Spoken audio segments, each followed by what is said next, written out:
জয় নিতাই। আজকে আমি একটা নতুন রেসিপি নিয়ে হাজির হয়েছি।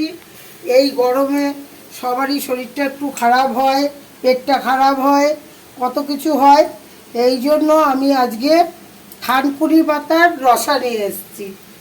এই যে পটল, কাঁকরোল, আলু, বেগুন, কাঁচা কলা, এই যে কাঁচা কলা, এই সব কিছু এরকমভাবে বানিয়ে নিয়েছি।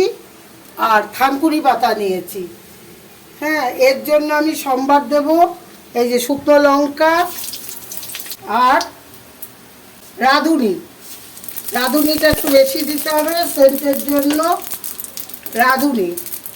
এবার দেব আমি এই সবজিটা দিয়ে দেবো।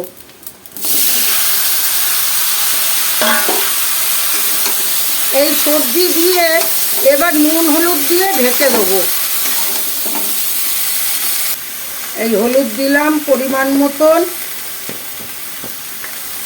পরিমাপ মতন নুন দিচ্ছি। এটা একটু রসা হবে।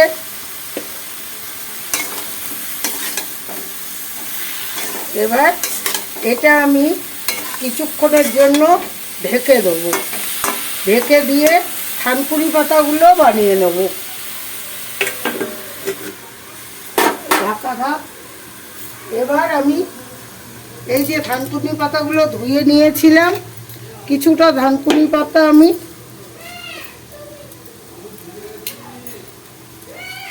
এই যে ছোট ছোট করে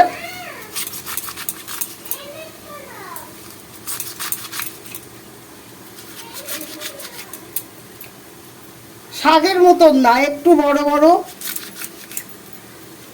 এই যে এরকম করে আমি কিছুটা বানিয়ে নিলাম। মানে শাকের মতন একদম কুচো কুচো হবে না, একটু বড় বড় হ্যাঁ, একটু বড় বড় থাকবে।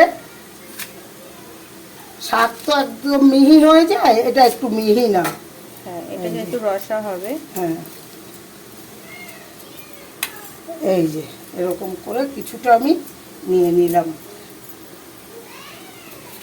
আর বাকি কিছুটা এর মধ্যে বাকি কিছুটা আমি বাটাও করতে পারি, বড়াও করতে পারি, এটা আমার খুশি। এবার এই ঢাকনাটা খুলে দিচ্ছি। খুলে আমি এখানে একটু আদা গ্রেট করে নেব। অল্প আদা দেখে আমি আর মিক্সিতে যাচ্ছি না, একটুখানি আদা, শুধু আদা, এইটুকু আদা দিয়ে দিচ্ছি।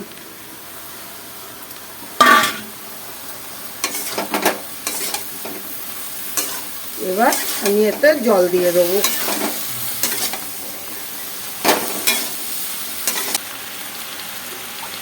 এইটা রান্না যেমন চটজলদি, তেমনি যে কেউ এই গরমে খেয়ে তৃপ্তি পাবে।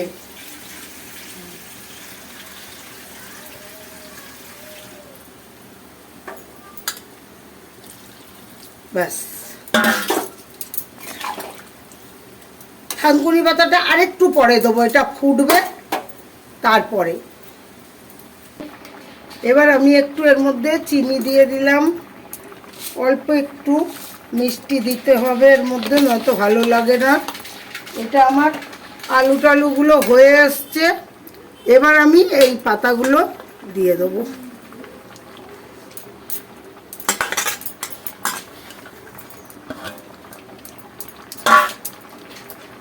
ব্যাস, একটু ফুটলেই আমার এটা হয়ে যাবে। এতে কি পড়লো? আদা আর নুন হলুদ, সম্বারে রাঁধুনি। ব্যাস, এটা গরমের জন্য খুব ভালো। রোগীরাও খেতে পারবে, সুস্থরাও খেতে পারবে।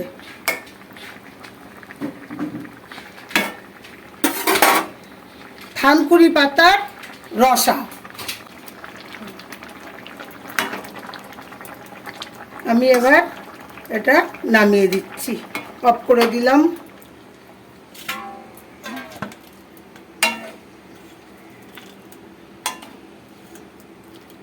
জগন্নাথের জন্য রোজ ভোগ লাগে, সেই জন্য আমি এইটা ঠাকুর ঘরে নিয়ে চলে যাচ্ছি।